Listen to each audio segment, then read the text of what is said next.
Salut à tous et bienvenue dans le Groovycast, et on se retrouve pour un épisode exclusif et à la fois génial sur les toits de Paris, dans le 18e arrondissement, où Robinson nous fait le plaisir de nous recevoir. Bonjour. Comment ça va Moi ça va Robinson ? très bien, je suis très content de faire cet épisode avec vous. Génial, bah écoute, on est super heureux aussi. Écoute, je vais mettre les pieds dans le plat directement et attaquer sur ton parcours dans la musique. Ce qu'il faut savoir, c'est marrant, c'est parce que c'est un peu comme Amour Propre qu'on avait reçu au premier épisode. T'as un parcours en finance et en parallèle de ça.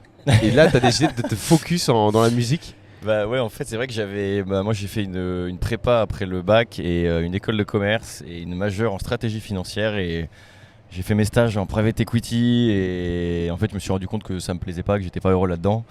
Et à côté de ça, j'écoutais de la musique depuis petit et j'achetais déjà des disques aussi en parallèle. J'ai commencé à en acheter, je crois, en 6ème. J'avais récupéré la collection de disques de mon père, et c'est comme ça que j'ai un peu pris goût au truc.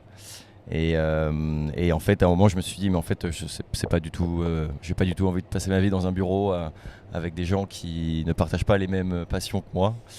Et du coup, j'ai dit que je me suis dit qu'il fallait que j'arrête et que je fasse quelque chose qui me rendait heureux et qui me correspondait plus. Et j'ai eu la chance de faire un stage au Mexique en parallèle de mes études, au sein d'un collectif de DJ qui s'appelait à l'époque le Casa Disco et qui maintenant s'appelle Collectivo Miramar. Et en gros, je les aidais à faire toute la production de leurs événements. Et c'est là que j'ai appris à mixer et à en fait utiliser les disques que j'avais.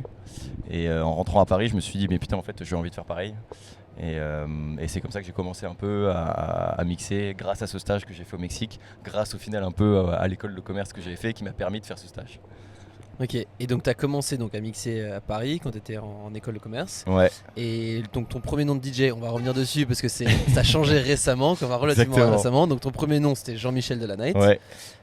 Et donc là, changement de nom, bon déjà tu peux nous parler des prémices de Alors, JMDLN. JMDLN. Et ensuite le changement vers Robinson. Ouais. qui Alors en fait Jean-Michel Delanight au début c'était un peu une blague, c'était un surnom qu'on me donnait, Jean-Mich, depuis que je suis petit, parce que je suis né dans le sud à Arles. Et du coup j'avais un petit accent du sud et du coup le nom est venu de là au départ. Et en tout cas Jean-Mich. Et après quand j'ai commencé à jouer, je me suis dit il faut que je me trouve un nom de scène.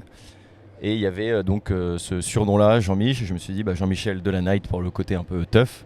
Et en fait à la base c'était pas forcément un projet DJ mais plus un projet de radio où je voulais créer un site, un compte Instagram sur lequel je partageais des musiques tous les jours. Et ce compte s'appelait Jean-Michel Delanight.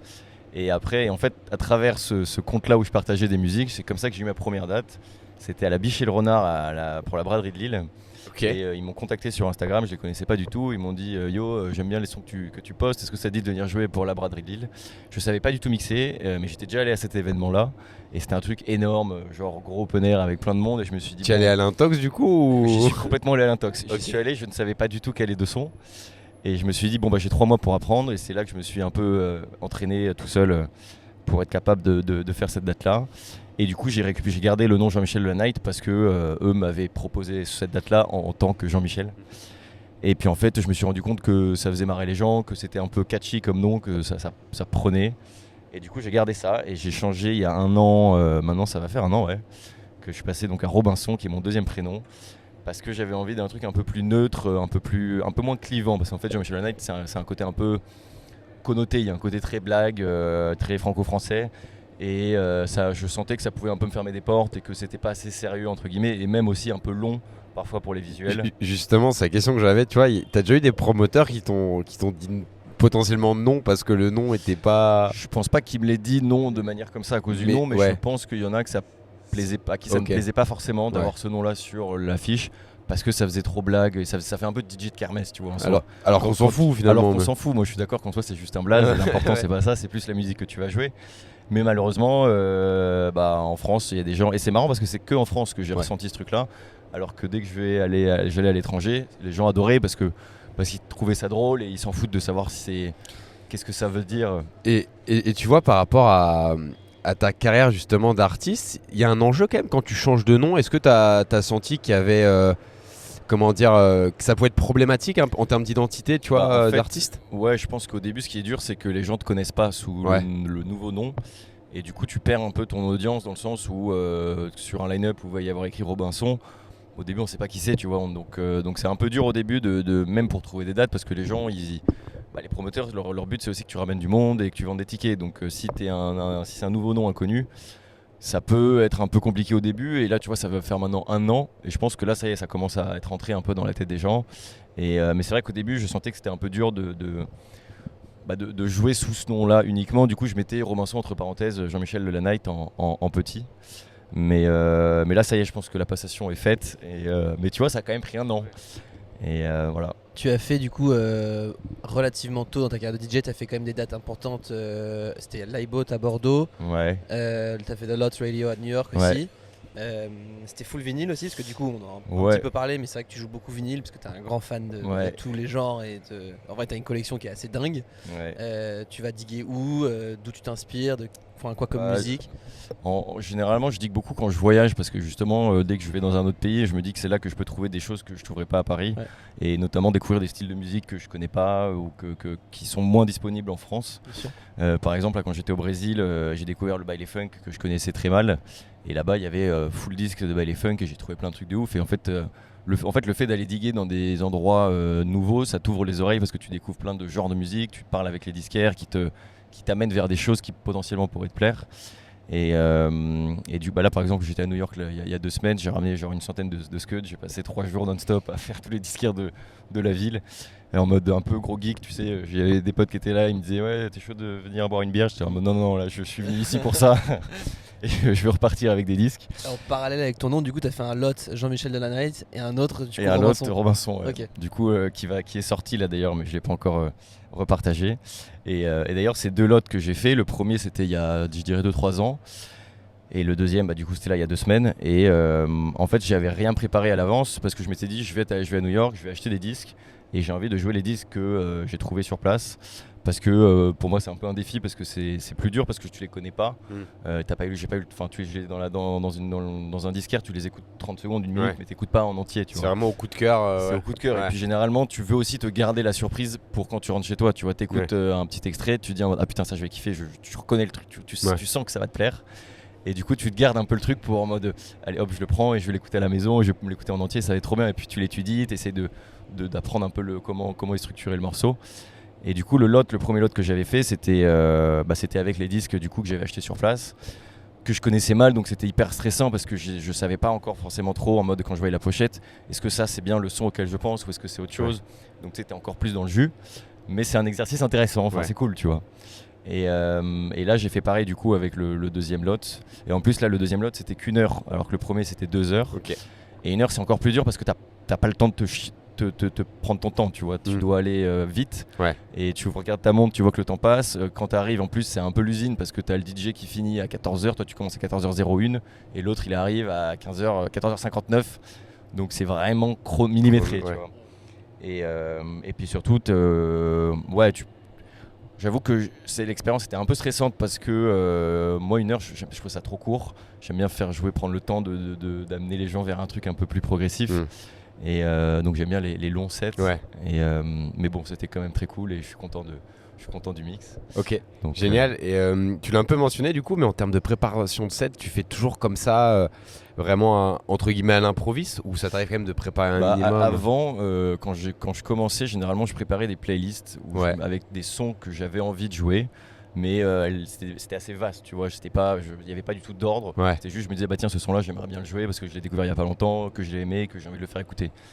Mais j'ai pas mal de marge de manœuvre, avec pas mal de trucs différents, en fonction pour pouvoir s'adapter aussi à l'ambiance, à la salle, etc. Et j'avoue que maintenant je suis plus dans une optique où je le fais un peu, j'ai mes clés, il y a mes playlists, il y a justement les playlists que j'avais faites à l'époque pour certaines soirées qui sont toujours sur mes clés. Et je prépare pas trop, tu vois, ou à part quand c'est sur vinyle, où là tu dois préparer ton sac de disques. Mais globalement j'aime bien me laisser un peu plus de liberté, et en fait laisser part au hasard, tu vois. Et parce que parfois en fait quand je préparais mes playlists, du coup je restais bloqué dans ma playlist, et alors que je passais à côté de plein de trucs qui auraient été très bien. Et là généralement je mets tout un peu en vrac, et puis je regarde, et parfois je vois quelque chose auquel je n'aurais pas pensé, je me dis ah putain mais ce son là il est parfait. Et du coup, j'aime bien le faire un peu comme ça. Mais ça c'est plus facilement faisable sur CDJ. Ouais, Parce que sur t'as tout, tu digital. vois. Ouais. Alors que sur vinyle, tu dois préparer ton sac. Et donc là, tu prépares un peu plus. Mais pareil, tu prépares pas du tout de A à Z. C'est juste, Ouais. tu sais quel type de style de musique tu as envie de jouer. Et après, tu as tes munitions qui sont prêtes. Et juste avant de donner le micro à Itier, au-delà de la différence entre l'aspect numérique et vinyle, si tu vois, on met ça de côté, c'est quoi que tu préfères justement? C'est préparer quand même un set sympa, vraiment à peu près avec peut-être, je sais pas, les tracks que tu vas passer, ou ouais, comme tu dis, en fait, laisser le going to the flow. Et... J'aime bien un peu les deux en Ouais. fait. Ça va dépendre de la date, je pense, du lieu. Je dirais que généralement, à part pour le lot, parce que là je l'ai fait un peu à l'improviste, mais sinon quand on me demande d'enregistrer des podcasts chez moi, là je le travaille, genre je l'enregistre une fois, 2 fois, 3 fois. Je prépare les transitions dans le sens où j'essaie d'écouter, savoir, enfin je fais des essais, tu vois, je mets un son que j'ai envie de jouer, celui d'après j'en essaye un, si ça passe, si j'aime pas trop comment l'enchaînement, j'en essaye un autre, et puis après je note sur une feuille vraiment un truc structuré, tu vois. Donc là et ça me prend 2 jours. Mais sinon, pour les événements en direct, tu vois, avec des gens, je prépare pas du tout. Je prends les disques que j'ai potentiellement envie de jouer et après je me laisse un peu emporter sur le moment. Juste avant de passer du coup au jeu du milieu, on va te poser quelques questions. Ah oui. Est-ce que tu peux nous parler un petit peu de ta direction artistique, parce que du coup tu gères aussi un lieu qui Ouais. s'appelle Double Vie, donc on y est. Ouais. Comment tu as intégré ça un peu à toi, le DJing? Est-ce que ça t'aide aujourd'hui de rencontrer des artistes qui viennent aussi ici, qui ont pour certains une grosse notoriété et certains qui débutent? Voilà, comment t'as commencé? Est-ce que ça t'apporte aujourd'hui? Eh bien, alors comment j'ai commencé? J'ai commencé parce que Alexandre, du coup, qui gère Double Vie, avait un autre bar avant qui s'appelait le Stéréo. Et c'est pareil, un bar à vin, bar à vinyle, dans lequel j'avais joué plusieurs fois et on s'est rencontrés comme ça. Et je lui avais dit, écoute, si jamais tu lances un nouveau projet de lieu avec une dimension musicale et avec des DJ, moi ça peut m'intéresser de faire partie de ce projet-là d'une manière ou d'une autre. Et en fait, il était en train de bosser sur un autre lieu, donc Double Vie, un peu plus grand pour pouvoir accueillir plus de monde. Et il m'a dit, bah écoute, on va faire venir des DJ, j'aimerais bien développer cette partie-là, qu'elle prenne une partie importante du projet. Est-ce que ça te dirait de t'occuper un peu de la programmation? Et je lui ai dit, bah avec grand plaisir, je suis très très chaud.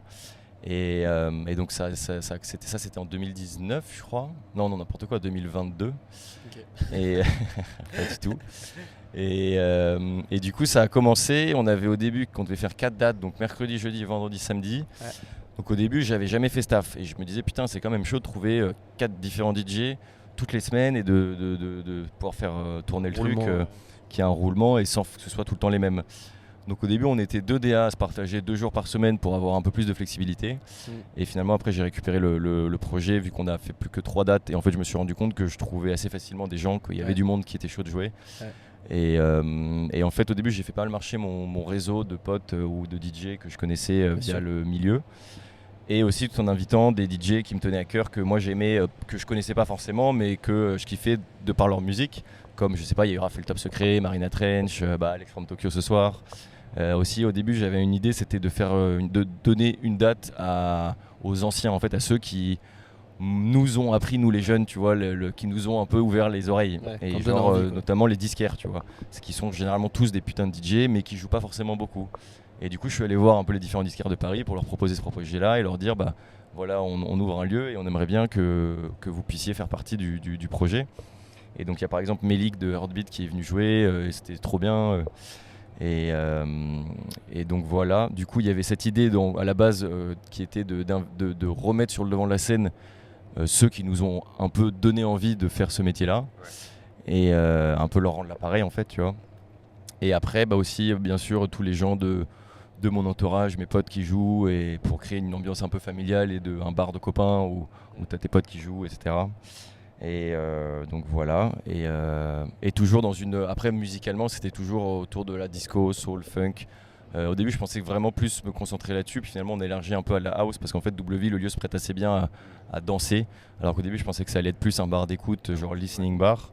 Et en fait, je me suis rendu compte que, vu que le lieu est très bien insonorisé, que le système son pouvait suivre, et que les gens étaient chauds de danser, vu que tu peux pas t'asseoir, tu vois, ça crée un endroit où tu peux faire la teuf, tu vois. Faire soirée. Et donc, on a élargi un peu à la house, mais toujours dans des trucs assez pas des trucs modernes, genre, même parce qu'après moi aussi c'est un truc que genre j'y connais rien genre, aux musiques d'aujourd'hui. C'est bizarre, je sais pas, je suis un peu vieux peut-être. C'est comme les fringues, j'aime bien les vieux trucs, tu vois, les trucs un peu vintage.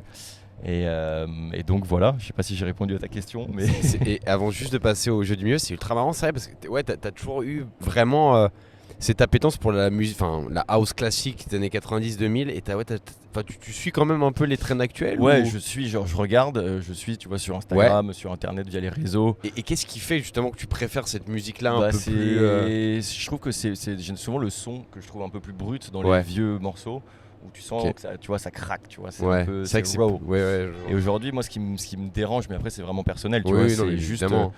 quand c'est trop lisse, quand c'est, tu vois, ça sonne tout parfait, tout nickel, Oui, ouais, tout je vois ce que nickel, tu veux dire, ouais. fait Sur par certains des registres. ordinateurs, des machines où tout est millimétré.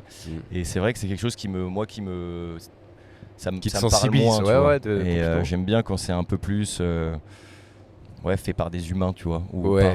avec des machines et pas juste un ordinateur. Ok. Mais donc voilà, mais Ok. après c'est vraiment un truc personnel. Non, mais bien évidemment, ouais, et- c'était... mais j'essaie quand même de rester un peu au courant de tout ce Ouais. qui se passe. Et il y a aussi de la super musique qui sort aujourd'hui, hein, Ok. mais c'est vrai que, et aussi j'aime bien, en fait, je me dis qu'il y a tellement de choses oufissimes qui existent, qui existent déjà, mais qui sont pas encore bien connues, Ouais. que en fait, c'est comme vis-à-vis de la production, tu vois, moi je produis pas, ou en tout cas pas encore, parce que j'ai l'impression de pas forcément avoir la légitimité de faire mieux que plein de choses qui existent déjà. Ouais. Et que j'aime bien ce travail de chinage, d'aller chercher, d'aller diguer, d'aller fouiller un peu d'archives, tu vois. Ouais. Mais c'est marrant parce que quand j'étais petit, je voulais être archéologue, donc tu vois, il y a Ok. un peu ce, Ouais. ce truc-là de De recherche, digue, oui, de ouais. digue, tu vois. Ouais. Et donc voilà pourquoi. Ouais. Et aussi parce que j'adore le vinyle, l'objet en tant que Ouais. tel. Et généralement aujourd'hui, il y a quand même moins de sons qui sortent sur vinyle. C'est plus sous des fichiers digitaux. C'est vrai. Et c'est très bien. donc c'est aussi pour ça que j'aime bien les vieux trucs. Ok. Bon, bah écoute, on passe au jeu du milieu. Carrément. Alors, la première question. J'aime passer du temps chez les Frenchies, comme on dit chez moi. Je passe mon temps soit chez WV ou au June. Petit indice, je viens de Détroit. Qui suis-je? Terence Parker Exactement. Qui est venu du coup plusieurs fois. qui est venu, il est venu, je pense maintenant 5-6 fois, mais c'est marrant parce qu'en fait, c'est quand W a ouvert, j'avais envie d'inviter des noms un peu cool et j'ai vu que Terence Parker jouait à Paname un vendredi soir. Et je cherchais quelqu'un pour le samedi et le mec qui organisait la teuf du vendredi soir, c'est Alexis de Cookie Records. Je lui ai appelé, je lui ai dit écoute, est-ce que tu sais si Terence sera encore là? Et est-ce que ça te dérange si on le fait jouer le lendemain, ou je sais plus si c'était le lendemain ou la veille? Mais on le fera de manière non annoncée, vu que généralement nous on annonce que le jour même. Il m'a dit bah écoute, vois avec lui, moi ça me dérange pas, tant que tu annonces le jour J. Et du coup il m'a filé le numéro de Terence, je lui ai envoyé un message, il a dit bah trop chaud. Donc ça s'est fait assez facilement et il a grave kiffé l'ambiance. Et il est du coup maintenant dès qu'il revient à Paris, il m'envoie un message, il me dit je suis dispo cette date là, est-ce que la date est dispo? Et généralement on lui trouve toujours une place parce que c'est toujours cool, il met toujours le feu. C'est Et toujours ça, les sympa. gens aiment Ouais. bien, donc c'est chouette. Génial. Écoute la deuxième. Je suis un label qui a été créé à Montréal. Tu as déjà mixé à une de leurs soirées, notamment au Rex. Qui suis-je? Figurative Records. Exactement. Tes grands copains du coup en plus. Ouais, c'est marrant parce que c'est des potes que j'ai rencontrés il y a maintenant je pense quand même 8 ans et qui eux mixaient à Montréal et ils sont arrivés à Paris en voulant continuer à mixer et moi c'était le moment où je commençais aussi un peu à mixer, donc on a fait notre parcours un peu ensemble et on se suit depuis maintenant ça va faire 8 ans. Et du coup quand ils organisaient des soirées ils m'invitaient, quand je faisais des soirées je les invitais, donc c'est assez chouette d'évoluer avec ses copains dans un milieu professionnel. Et c'est aussi pour ça que moi j'aime bien ce milieu là, c'est qu'en fait tous les gens avec qui je travaille c'est souvent des potes. Ouais, de ouf. Et moi j'avais du mal dans un bureau à bosser avec des gens qui n'étaient pas mes potes et qui ne pouvaient pas être mes potes parce qu'on s'entendait pas, tu vois, à côté de la partie pro. Ouais. Ou ça devient des potes en général quoi, dans ce milieu. Ouais, voilà, c'est ça. Parce qu'en fait, c'est des gens avec qui tu as la même passion et généralement, ça te crée des liens forts. Et après, du coup, tu te mets à passer des moments à discuter de choses qui te stimulent, qui te parlent. Ouais. Donc, c'est ça qui est chouette. Et c'est pour ça que je fais ce métier. Ouais, de ouf. Troisième question. Tous les premiers jeudis du mois, tu peux me retrouver sur Sacré Radio. Je suis une soirée qui accueille les meilleurs B2B. Quel est le nom de la soirée? Ah oui, c'était le truc que j'avais fait avec MLC. Ouais. Mythique, je crois. Ouais, exactement. Ouais. Tu as été passé du coup il y a c'était un petit moment maintenant, c'était il y a quoi, un petit moment, 6 mois je pense à peu Ouais, près. je pense. C'était en 2023, je crois. Ouais, je pense. Il y avait Pirinski, Lys. Ouais. Je sais pas si elle existe encore, mais Je sais pas, j'ai pas revu, je crois. Je sais pas s'ils en j'ai refont. pas vu de com là-dessus non plus, mais je laisse faire la 4. Allez.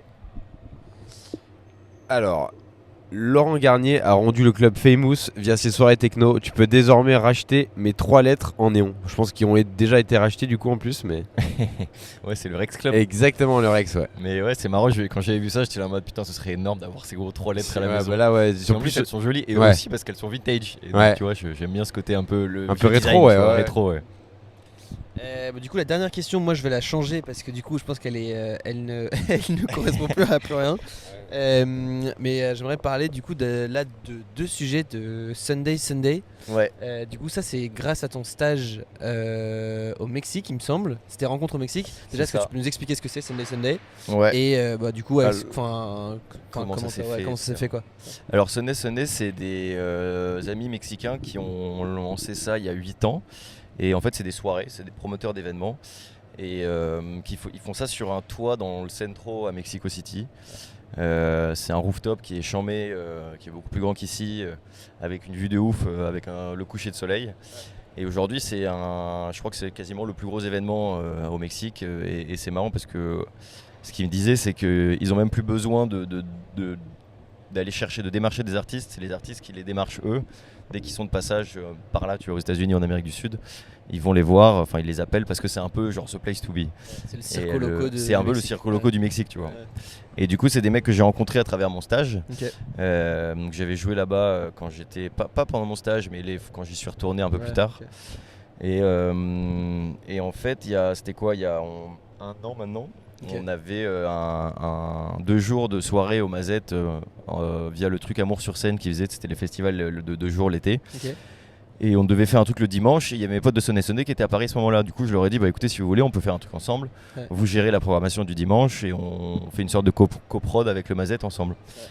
Ouais. Et ils ont été chauds et ça a trop bien marché et ils m'ont dit, mais vas-y, pourquoi pas en refaire. Et je leur ai dit, bah moi, avec grand plaisir pour vous accompagner là-dessus. Si je peux vous aider depuis Paris, vu qu'ils sont pas sur place, bah je le ferai avec joie. Et du coup, on a commencé à en faire d'autres. Et là, on en fait une du coup de demain. Avec Roman Flugel, Jacques Bon, Suricata, Van Rose, Kaplan, et moi je vais jouer en B2B avec un pote qui s'appelle Pierre, et son nom de scène c'est GFH. Ok. Et c'est un mec que j'ai rencontré au Mexique aussi d'ailleurs, mais qui est français. Ok. Et du coup voilà, et les Sunday c'est tous les dimanches au Mexique, sur le même lieu, ça bouge pas le lieu, et ils en font aussi, en fait ils essaient de se développer aussi dans d'autres pays, notamment la France, là ils en font aussi à Barcelone. Et voilà. Et donc là à Paris c'est quoi c'est pas Alors c'est pas on avait commencé en se disant qu'on en faisait une toutes les 2 semaines. Ouais. Après on s'est dit une toutes les semaines et là pour la suite de l'été je sais pas encore trop ce qu'on va faire. Ok. Donc on verra. Ok, ça Affaire à marche. suivre. Ouais, complètement. Et c'est un événement qui est full vinyle ou axé autour du vinyle ou Non, pas du tout. c'est Là franchement juste, pour le coup c'est beaucoup plus ouvert. Même Ok. en termes de style, ils invitent plein d'artistes différents. Il y a pas de DA genre vraiment précise dans le sens dans les genres. Ouais. Tu vois là il y a eu Fred Again qui est venu jouer au Mexique chez eux. Ils ont vraiment ils sont ouverts à tout. Et c'était ça la soirée dans la piscine. Il me semble que j'ai vu non c'était pas ça, c'est peut-être pas la même chose, mais j'ai vu Fred Again justement au Mexique dans une piscine. Ah ça géante. non, Mais je pense que ça pas devait être- parce qu'il n'y a pas de piscine sur le. dans une chez piscine eux. vide. Ah ouais, je dis, ouais. mais, Bah non c'est pas. Je pense pas que ce soit la Sunday. Mais je sais qu'il a fait un truc. En fait il était au Mexique pour un événement ok. et il a du coup il Ok. jouait à Sunday parce qu'il était sur place. Ok. Bah écoute, on va revenir sur une de tes dernières dates, notamment à Ibiza, au Pikes. Ah bah oui. C'était ta première en plus, C'est si ma je me première trompe Ibiza, pas, sur l'île. C'est vrai. Ouais, si tu veux nous en parler. Eh bah, écoute, tes ouais, impressions. c'est marrant parce que en fait cette date a eu lieu parce que quand j'étais au Brésil pendant le carnaval, il y avait pas mal de DJ qui étaient là-bas et du coup j'ai rencontré pas mal de gars qui mixent. Et de mecs et de meufs et un peu de partout parce qu'en fait au carnaval t'as beaucoup de DJ qui viennent pour mixer et aussi pour faire la fête et du coup t'as pas mal de gens que tu peux rencontrer qui évoluent dans ce milieu là et du coup il y avait un gars qui habite à Ibiza et avec qui je parle et en fait on se parle, on se connaît pas du tout, tu vois, on parle un peu ensemble puis après on regarde sur Insta en mode bon bah viens on se prend notre contact et en fait on se suivait déjà et je sais pas trop pourquoi d'ailleurs mais je pense qu'on se suivait sur les réseaux. Du coup c'était rigolo et en fait après il me dit bah écoute moi je suis résident au Pikes, si jamais t'es dans le coin et tout tu me fais-moi signe et j'y allais pour les 30 ans d'un pote et du coup je lui ai dit que j'étais de passage donc voilà comment ça s'est fait et j'étais trop content parce que le Pikes c'est quand même un lieu assez emblématique à Ibiza je crois que ça a été ouvert en 71 ou 72 un truc comme ça et qui est devenu connu parce que Freddie Mercury faisait des soirées Tu me là-bas disais, avec ouais. Grace Jones et tout, c'est dont je vous parlais tout à l'heure. Génial. Et en fait, il avait fêté ses 41 ans au Pikes, je sais pas en quelle année. Et il avait fait une grosse soirée dans sa chambre et qui est du coup devenu le club du Pikes. Ok, qui putain, l'anecdote s'appelle la est géniale. Freddy's Room. Ok. Et donc c'est marrant parce que c'est vraiment t'as l'impression d'être dans une house party, tu vois, où Ouais. c'est une pièce avec une cheminée, t'as des espèces de tableaux, enfin une déco de C'est t'as intimiste. l'impression d'être chez et- quelqu'un, tu vois. ouais. Et il y a un super sound system Void, et en fait Ok. c'est vraiment une espèce de grosse finca. Les fincas, c'est les maisons typiques d'Ibiza. Et du coup tu te balades un peu dans la maison et t'as l'impression d'être chez quelqu'un, donc c'est assez cool comme expérience, tu vois. T'es pas dans un espèce de gros cube noir fermé. Ouais. Et puis t'as une piscine, t'as même une petite salle dans son ancienne salle de bain, dans l'ancienne salle de bain de Freddie Mercury, où tu peux mettre, je pense, 20 personnes, t'as un DJ dedans, et donc c'est assez rigolo, Ok. tu vois. Génial. Et du coup, voilà, et donc ouais, c'était une super marrant de pouvoir rencontrer bah, l'équipe l'opportunité du est Pikes, belle, ouais. de pouvoir, c'est cool pour le CV aussi, tu vois. C'est de- énorme, de- c'est de cool. jouer là-bas. C'est cool. Et puis même, ça m'a permis aussi de rencontrer d'autres gens, donc qui m'ont dit, ah, bah, si tu reviens, tu peux m'envoyer un message. Et c'est Génial. toujours un peu comme ça que ça marche, en fait. C'est beaucoup Tu de rebondis sur des rencontres, et puis relations. voilà, ouais, exactement. ouais, Ouais. de ouf. Et puis c'est exactement ce qu'on disait par rapport à le fait d'avoir la même passion. Bah, en fait, quand tu parles avec quelqu'un et puis tu te rends compte que tu t'aimes les mêmes choses, Ça rapproche plus bah, ça facilement. rapproche ouais. en 2 secondes. Et puis Ouais. après, surtout quand il voit que ta démarche est sincère et que c'est pas forcément intéressé, que tu fais les choses pour les bonnes raisons, tu le fais avec le cœur, bah, ils le ressentent et Ouais. du coup ils ont envie de t'aider et Totalement. d'une manière ou d'une autre. Totalement. Moi, j'avais une question un peu plus globale, tu vois, et par rapport à ton parcours, que je trouve qui est ultra inspirant, dans le sens où tu as vraiment fait un sacrifice, comme je disais en début d'épisode, par rapport à une voie qui peut t'amener aussi de la sécurité, que ce soit financière, etc. Quel conseil, tu vois, tu pourrais donner à quelqu'un, tu vois, qui aimerait justement vivre de cette passion-là? Parce qu'on sait aussi que la musique peut comment dire, faire figure d'instabilité, tu vois, c'est Ouais, pas le ouais. milieu le plus stable. Qu'est-ce que toi tu dirais, tu vois, avec ton expérience du coup d'avoir pris avec cette décision-là? Bah, je pense que je dirais qu'il faut écouter son cœur et Ouais. faire ce que. En fait, je pense que. Et c'est marrant parce que c'est un conseil qu'on m'avait demandé. J'avais posé exactement cette question-là à DJ Falcon que j'avais croisé dans une Ok. boîte quand j'avais genre 19 piges. Et je lui ou 20 ans, je sais plus. Et je lui avais dit écoute, j'ai trop envie d'être DJ ou en tout cas de vivre de la musique. Quel est ton conseil? Ouais. Il m'avait dit bah, si les choses doivent se faire, elles se feront naturellement. Faut pas chercher à être DJ absolument. Mais si tu en as vraiment envie au fond de toi, ça se fera tout seul. Parce Ouais. qu'en fait. Toujours les bonnes raisons, comme tu disais. Ça se fait tout seul parce que tu rencontres des gens, parce que en fait tu t'es amené à rencontrer des gens parce que t'aimes quelque chose que ces gens-là aiment aussi, et tout se fait assez naturellement. Et je pense qu'il faut pas. Et en fait, moi, je me suis dit, si je continue à à bosser dans la finance, et il y a un moment où je vais péter un Tu vas être câble, malheureux, où je vais être malheureux, et j'ai pas envie de ça. Alors certes, c'est un risque, mais en fait, ce risque-là, c'est un vrai risque, tu vois, parce que c'est vrai que c'est pas forcément facile d'évoluer là-dedans. Mais au final, je pense que ça marche si tu en as vraiment envie, Ouais. et si tu le fais parce que c'est ta vie. Parce quoi. que tu vois, c'est Parce trop, que c'est c'est ton trop rêve important pour pas le ouais, faire. voilà, quoi. c'est ça. Ouais. Et tu vas être amené à rencontrer des gens qui vont t'aider, qui vont t'offrir des dates, etc. Parce qu'ils voient que tu en as vraiment envie et que c'est sincère, tu vois. Ouais. Que c'est pas une démarche que tu veux être DJ parce que c'est à la mode et que tu as envie d'avoir un moment de gloire et de mixer devant plein de gens. Tu le fais juste pour jouer de la musique, tu vois. Exactement. Et ça, je pense que ça se voit quand quelqu'un a vraiment envie de ça. Et du coup, du coup, tout est amené à pouvoir en vivre. Et tu vois, après, moi, tout s'est fait un peu genre naturellement. Tu vois, W, c'est Ouais. arrivé un peu, ça m'est tombé dessus comme ça parce que j'ai rencontré ce mec-là, Alex, qui Ouais. m'avait proposé de m'occuper du truc. Et après, tous les voyages que j'ai fait, toutes les dates, tu vois, le Mexique, pareil, ça s'est fait un peu de manière. Je sais pas comment dire, mais naturel. Et puis au final, tu vois, les gens que j'ai rencontrés au Mexique, 5 ans plus tard, ils me proposent de développer les Sunday ici. Et donc en fait, tout se reconnecte, tu vois. Donc écouter son cœur et suivre ses passions. Bah, c'est très beau. Bah écoute, on va pratiquement finir là-dessus.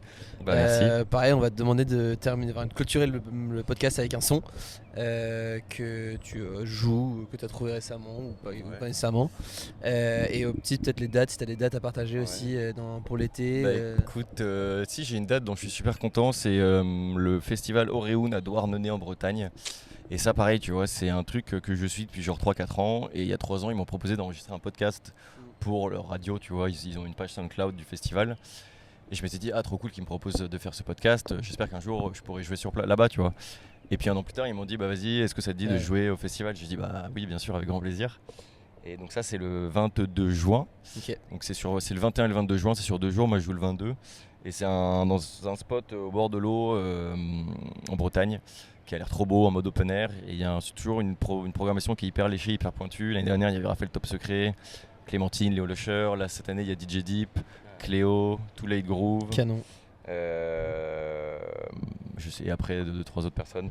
Mais donc, c'est trop chouette. Et donc, ça, c'est le 22 juin. Okay. Et je joue 3 heures en plus, donc c'est cool parce que j'aime bien ce genre de format. Et sinon, tu m'as demandé pour un son, je crois. Un son pour faire là, j'en ai trouvé plein à New York, mais j'ai pas encore eu le temps de les étudier. Mais sinon, dernièrement, j'ai trouvé un son de hip house italien qui date de 91, je crois. Okay.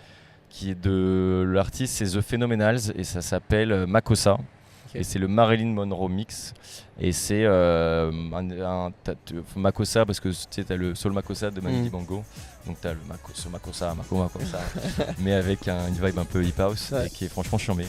Et que j'ai joué d'ailleurs dans mon podcast La Porte d'Urvie. Ok. Donc voilà.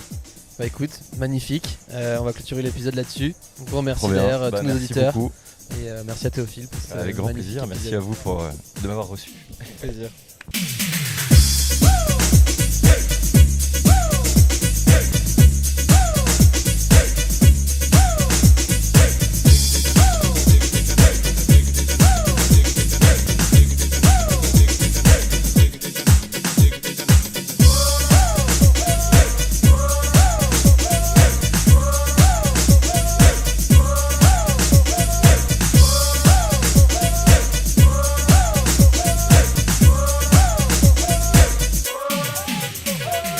Get your hands off of my man.